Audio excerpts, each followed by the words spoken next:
Well, good afternoon. Happy to finish another week, as we always are. A productive week. Got a few things we want to highlight, and then, like always, you guys are free to ask whatever you'd like. Three things we want to talk about this week are the continued progress on ethics reform, which I'm very excited to have a revolving door ban that we think is meaningful moving through the House, and it's a credit to our bill sponsor and our colleagues over in the Senate for working through some of that. So I'll let Representative Rowden talk about that effort a little bit. Yeah, it's been a labor of love.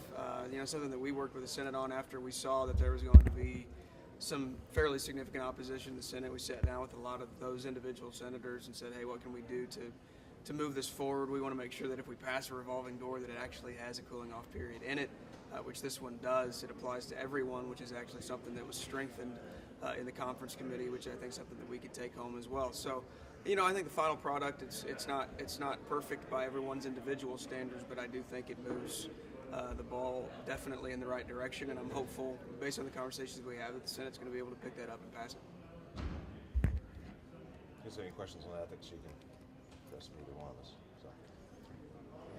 Is there any general thoughts on how the rest of the ethics bills are doing that are still pending? Well, I think what you see with this one is kind of a testament to the approach we took with ethics bills this year as opposed to in years past. And the wisdom of splitting them into separate bills has allowed us the opportunity to work on the differences in each of those provisions, and allowed us to not have a bill that just gets hung up and sort of dies under its own weight. So I'm really encouraged by the process on this bill and the other that we've already sent to the governor, and I think you're going to see a similar process on the rest of the bills we sent to the Senate. Now, we may not get them all over the finish line, but the marker that I set at the beginning of session, and I think the one that we're going to be able to deliver on, is substantive, meaningful ethics reform on the governor's desk. So I'm excited about that and happy for the progress. The governor's going to speak about ethics reform and act on that bill later this afternoon, anticipating that he may have some complaints wanting to see more ethics reform or maybe campaign finance limits. What do you say to that? Sure. I'm sure, as I said at the beginning, everybody will have some complaints about this. And what we're not going to allow to happen this year that's happened every year I've been here, which is to allow perfect to be the enemy of the good. We're going to put substantive, meaningful ethics reform on his desk, and if we're able to do that, I'll consider that a win. Well, one other question. Some have said that the single subject matter of having different ethics proposals in different bills has also limited the Democrats from wanting to bring up campaign finance reform, because since it's not the subject of any particular bill, they're not getting a chance to discuss it. Any response to whether or not that's They've discussed the issue of campaign finance reform multiple times on the floor. They filed bills which have been referred to committee. So my guess is if we hadn't done them single subject, they would have been complaining that doing an omnibus bill kept them from being able to talk about campaign finance reform. So this was an approach that we set from the beginning of session, and we did it for the purpose of trying to make sure that we got something across the finish line. And if that makes some people unhappy, I'm okay with it if it means we get something done. All right, second thing we want to talk about a little bit this week, and I know some of you got a chance to visit with Representative Hoskins this morning, but he's been working very hard on the step therapy legislation, which is, I think, something that has the ability to have a dramatic positive impact on people with illness, and so I'll let him talk about that a little bit. Yeah, thank you, Mr. Speaker. Yeah, House Bill 2029 took another step toward the finish line today. It passed out of the House 144 to 6, I believe 2 weeks ago. Actually this morning they had a hearing in the Senate committee, Chairman Brown's committee. They heard the bill, and then in an unprecedented move, they also voted out the bill 9-0. So it is taken one more step. I'll toward the finish line. What I've always said is I'm not against step therapy. I'm not against try drug number 1. If that doesn't work, try drug number 2, and then try drug number 3. But when a patient is stabilized on a third drug, there's no reason for them to go back and try those steps again. And that's the basic premises of my bill. If you've gone through step therapy once, you should not have to go through step therapy multiple times once you're stabilized on that drug. Anything further on that?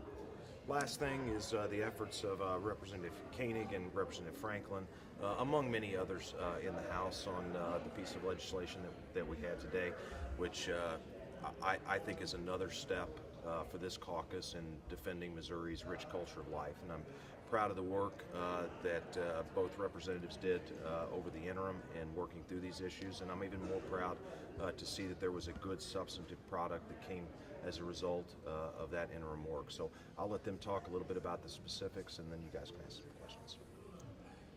All right, well, thank you, Mr. Speaker, for highlighting this, for bringing it forward. I think that you saw that there was a bit of a bipartisan agreement in Missouri that trafficking, human trafficking, and especially what we worked on, the fetal baby body part trafficking, is just not acceptable. In Missouri, through our investigation, we found that there was not enough oversight, and we crafted a piece of legislation. You know, it took quite a bit of piecing things together, but we feel that it is solid and that it will be a good comprehensive mechanism for, I think, detecting if any trafficking may be taking place in Missouri. What do you mean by trafficking? The illegal sale of baby body parts. Okay. The Democrats said that the sale is already illegal under state law. Are they wrong? Under federal law? I heard state. They said federal. The question is, should it be illegal to sell baby body parts in this state? And I believe that the vast majority of Missourians believe that it should be illegal. Now, looking at our statutes, we have clear loopholes. If you look at throughout our investigation, the pathologist reports for a period of time was not sent to the department. The department did not look at those reports. We found out that the fetal tissue was being disposed of illegally in another state. And so what we wanted to do is close those loopholes and provide more oversight to make sure that baby body parts are not being sold in this state.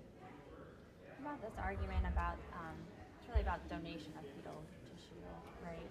What about this argument that since abortion is legal, you might as well be using this tissue if the woman chooses for medical research? What do you say to some of the Democrats' arguments on that? What I would say to that is we don't want to create an incentive for this to take place in our state. If you create a financial incentive, then what's going to happen is most likely you're going to have baby body parts being sold for profit.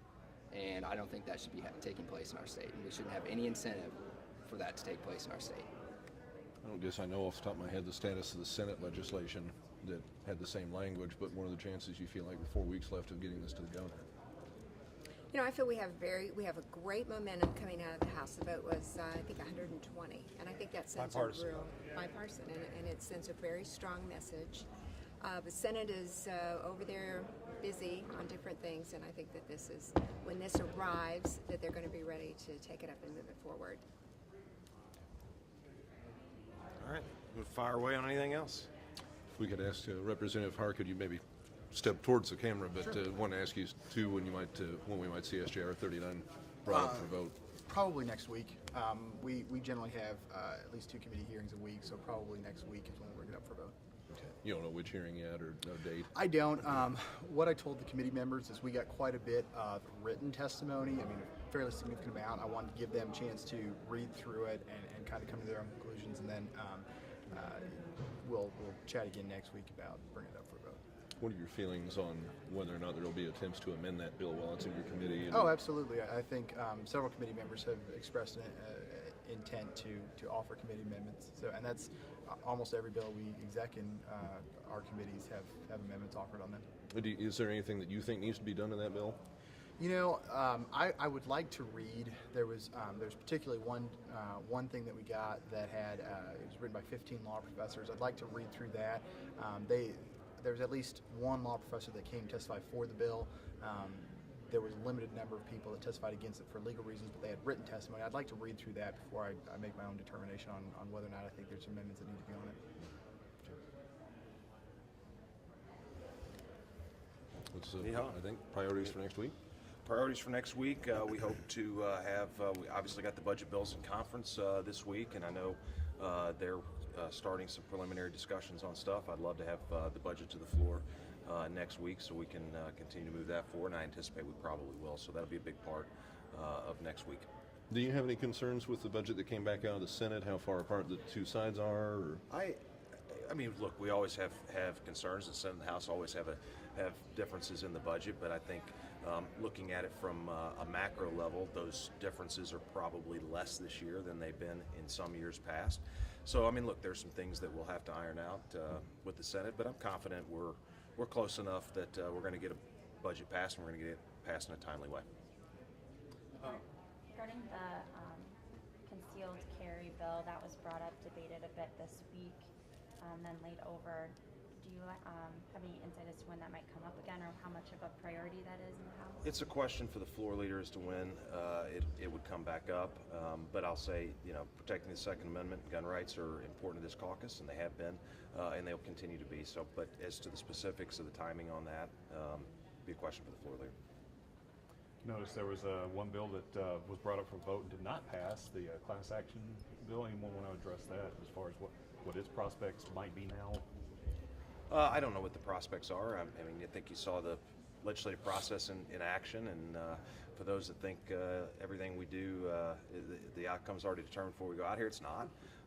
And we saw that on display today. We've seen it on other things this session. So I haven't had a chance to speak with Representative Cornejo on what his future plans might be or any effort there. So I don't know. On the, I think the long version of this bill is called the 20th Century Grid Modernization and Security Act. Calling it Cameron rate hike bill in the Senate. If it makes it over here, what action do you anticipate the House taking? I know that there's big Cameron customers who are opposed to this.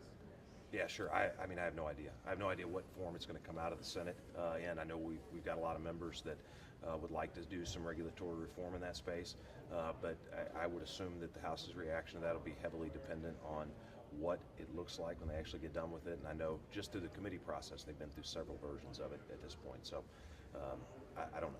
Is there anything that concerns you in its current form, or have you not?